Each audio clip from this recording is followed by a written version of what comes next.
So hello guys, मेरा नाम राहुल है और आज है मेरा डे 26 मेरा एसएससी सीजीएल प्रिपरेशन का। कल डे 25 था। कल का मेरा स्टडी आवर्स 10 घंटा 5 मिनट ही था और आज मेरा स्टडी आवर्स लगभग 10 घंटा 30 मिनट, जो कि 10.5 घंटा है।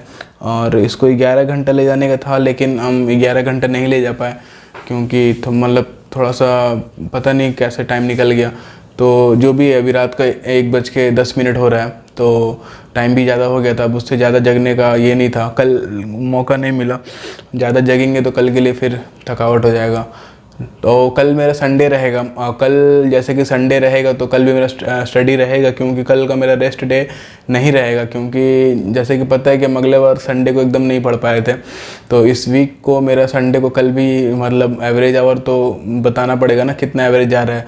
क्योंकि ऐसे वीक में 2 दिन हम कम ही पढ़े हैं। जैसे कि एक दिन मेरा आईबी का एग्ज़ाम था, तो उस दिन भी हम नहीं पढ़ पाए, और आज भी आपका एक दिन हम 8 घंटा ही पढ़े थे। तो इसीलिए स्टडी का एवरेज आवर कम हो जाएगा। इसीलिए कल भी हम पढ़ेंगे बढ़िया से, और कल भी देखते कितना आवर्स निकलता है। 9 घंटा 10 घंटे जितना भी निकले, कोशिश करेंगे ज़्यादा निकालने का, क्योंकि कल तो कोई रेस्ट रहेगा नहीं। और एक्चुअली अपने आप को देने के लिए टाइम नहीं मिल पा रहा है। अपने आप को 1-2 घंटा देने के लिए कुछ लिखना, कुछ समझना, मतलब कुछ भी अपने आप पे काम करने के लिए टाइम नहीं मिल पा रहा। सारा पढ़ाई 11:30 बजे से लेकर रात का 1 बजे तक तो पढ़ने में निकल जा रहा है। थोड़ा रेस्ट लेकर 2 घंटा रेस्ट में, 2-2.5 घंटा रेस्ट में चला जाता है, और बाकी आपका पढ़ाई में चला जाता है। तो सब उसी में टाइम निकल जाता है, खुद के लिए टाइम नहीं मिल पाता है। अब कल संडे है तो कल भी नहीं मिल पाएगा, क्योंकि कल भी पढ़ना पड़ेगा, क्योंकि छूटा हुआ है उधर। तो बाकी आपका एनटीपीसी का एग्ज़ाम रिज़ल्ट आया हुआ है, जिसमें कि मेरा नाम नहीं है, और मेरा मार्क्स 60 है। 60 नंबर ही मार्क्स बना है, जबकि कटअप शायद 72 या 73 74 बना है, पता नहीं, 12-13 नंबर कम है। तो अभी कुछ 5-6 क्वेश्चन राइट हुआ रहता तो शायद मेरा भी निकल सकता था CBT 1। तो पहला मेरा फर्स्ट अटैम्प्ट ही था। इससे पहले हम कभी रेलवे के एग्ज़ाम दिए नहीं थे, मेरा फर्स्ट अटैम्प्ट ही था रेलवे का। और CGL का भी मेरा इस साल फर्स्ट अटैम्प्ट हुआ, क्योंकि मेरा कॉलेज नेक्स्ट मतलब 2024 में सितंबर में ही कंप्लीट हुआ है। तो वो हो गया, लेकिन अब देखते हैं। अब थोड़ा सा डिप्रेस्ड भी फील कर रहे थे कि सबका हो रहा है, पता नहीं मेरा क्या होगा, कैसे होगा। तो बाकी तो भगवान भरोसा ही है। हम तो अपना काम कर ही रहे हैं, और हम लोग सबको ही अपना काम कर ही रहे हैं। बाकी तो अगर अपना शिफ्ट में थोड़ा इजी क्वेश्चन आए तो थोड़ा सा सिलेक्शन का चांस बढ़ जाता है, लेकिन भगवान भरोसे है। अपना काम तो हम कर ही रहे हैं, आप लोग भी अपना काम करो, और देखते हैं आगे क्या होता है। आगे और भी एग्ज़ाम है, अपना हिम्मत नहीं हारना, बढ़िया से पढ़ेंगे। और जैसे कि पता है कि आपको 26 दिन से हम लगातार अच्छे से पढ़ ही रहे हैं। बाकी तो आगे देखते हैं, आगे भी ऐसे ही पढ़ेंगे। और आज का हम बता देते हैं आज का मेरा क्या टारगेट था, कितना कंप्लीट हुआ। जैसे कि पता है कि कल आज हम इंग्लिश से स्टार्ट किए। इंग्लिश में सबसे पहले हम एरर पढ़े, सेंटेंस इम्प्रूवमेंट पढ़े, मैम का एरर का मॉडल वर्ब का ये किया, आपका क्लास किए, जो कि 60 एरर में मॉडल वर्ब का क्लास किए, मतलब रिवीजन किए मॉडल वर्ब का। तो वो हो गया सारा। उधर 2-2.5 घंटा लगा, लगभग 2.5 घंटा लगा। और फिर हम सेक्शनल मॉक दिए। सेक्शनल मॉक में हम GD का मॉक दिए, 2 मॉक दिए वहाँ पे। तो वो इंग्लिश कंप्लीट हो गया। फिर उसके बाद हम मैथ में आए। मैथ में हम एक 50 क्वेश्चन का CPO का सेक्शनल टेस्ट दिए। फिर हम MTS का सेक्शनल टेस्ट दिए। फिर हम CHSL का एक सेक्शनल टेस्ट दिए मैथ का। तो 4 सेक्शनल टेस्ट मिला के 100 क्वेश्चन यहाँ पे हो गया। फिर हम रिवीजन बोले थे कि हम कुछ ट्रिकी चैप्टर्स हैं जो कि हमको बार बार प्रॉब्लम होता है उसमें, तो वो हम उसके लिए वो भी रिवीजन किए। जैसे कि सर का क्लास से हम एवरेज का रिवीजन किए। एवरेज का सवाल हम लगाए, 10-15 सवाल लगाए होंगे, एवरेज का 10 सवाल। और फिर हम उसके बाद ट्रेन का कंसेप्ट पढ़े, एवरेज का कंसेप्ट पढ़े, रिवीजन किए, उसमें से भी 10-10 सवाल लगाए। तो ये आज का मैथ के लिए मतलब 100 क्वेश्चन, 100 से 150 क्वेश्चन हुआ होगा लगभग 140 ही पकड़ लो सब कुछ करके। तो 140 से 150 क्वेश्चन हुआ होगा। मैथ कंप्लीट हो गया ऐसे। फिर उसके बाद हम कंसेप्ट पढ़ के उसके बाद मॉक लगाए। मॉक में मेरा स्कोर 105 नंबर था, क्योंकि GK में नोट गलत हो गया।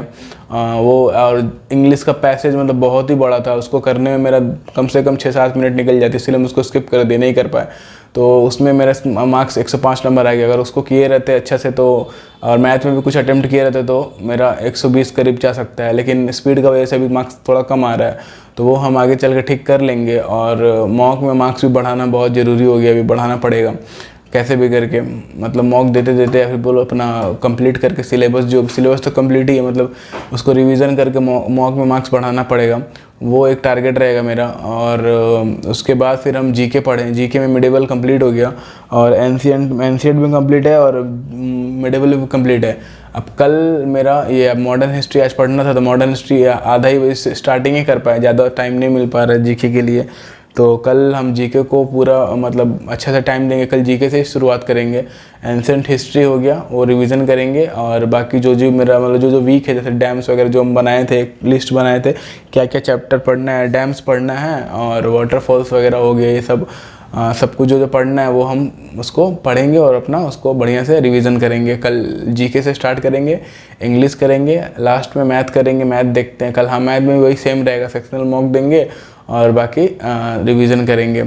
रिवीजन में देखते हैं कैसे क्या करना है। मैथ में बहुत ज़्यादा टाइम लग जा रहा है, क्योंकि मैथ का थोड़ा सा ये करना, बाइफरकेट करना पड़ेगा, टाइम अलॉट करना पड़ेगा हर, जैसे कि एक से 1.5 घंटा मिक्स प्रैक्टिस के लिए, मॉक के लिए 1.5 घंटा, जब 1.5 घंटा बंद करके फिर एरिथमेटिक का करना है, फिर एडवांस का करना है रिवीजन।